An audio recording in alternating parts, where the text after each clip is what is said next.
Logos. Yeah, okay. So back to the social psychologist thing. Part of the reason I didn't like what was happening in social psychology, and this is certainly the case of much of what happens in the academy, is that it's much more about career advancement within a rather corrupt hierarchy than it is with attempting to lay out the truth.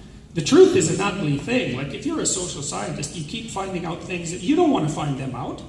You can tell when you found something that's real as a social scientist, because you think, oh God, I wish that wasn't true. It's like, oh, well, you probably found out a fact then. You know? It's like, an IQ is a good example of that. I mean, nobody with any sense would ever want to find out what IQ tests find out. I mean, what IQ tests find out is that there is an unbelievable variability in human intellectual ability. It's horrible.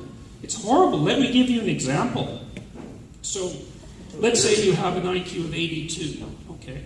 Like the average college student at sort of a mid-level college has an IQ of about 115, and there's as many people as who have an IQ of 85.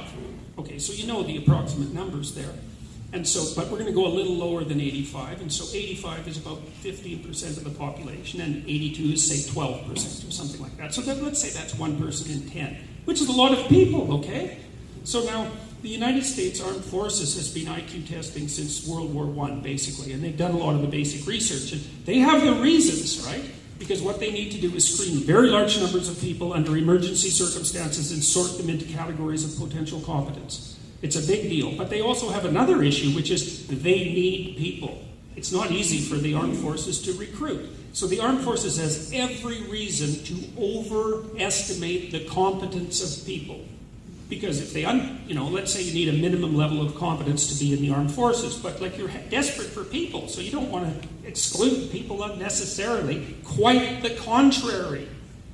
You want to fool yourself into thinking that everyone's much more useful than they actually are. It's illegal to induct anyone into the armed forces in the United States if they have an IQ of 82 or less. Why? Because there isn't a single thing that the Army has figured out that someone in that situation can do that isn't positively counterproductive. That's 1 in 10 people. If that doesn't horrify you, you're not listening. You know, and it means the liberals have a problem because the liberals say, well, you can train anyone to do anything, which that is not true. And it's simply not true. That's a lie. It's not true. And it's a dangerous lie. Because there are massive differences between people at the individual level. Far more differences than anyone with any sense would like there to be. And then the conservatives think, well, if you just work hard enough, you could advance yourself in the world. It's like, no, not if you have an IQ of 80. Sorry, that's wrong. And so that's like 10% of the population. And so we want to grapple with this, right? And so anyways, so back to scientific truth. It's like, if you're a scientist, you have to decide what it is that you're up to. Are you advancing your career? And I mean, you need to do that. Like, I teach my students pragmatic modes of behavior that at least don't interfere with their career development. But you have to be pursuing the truth.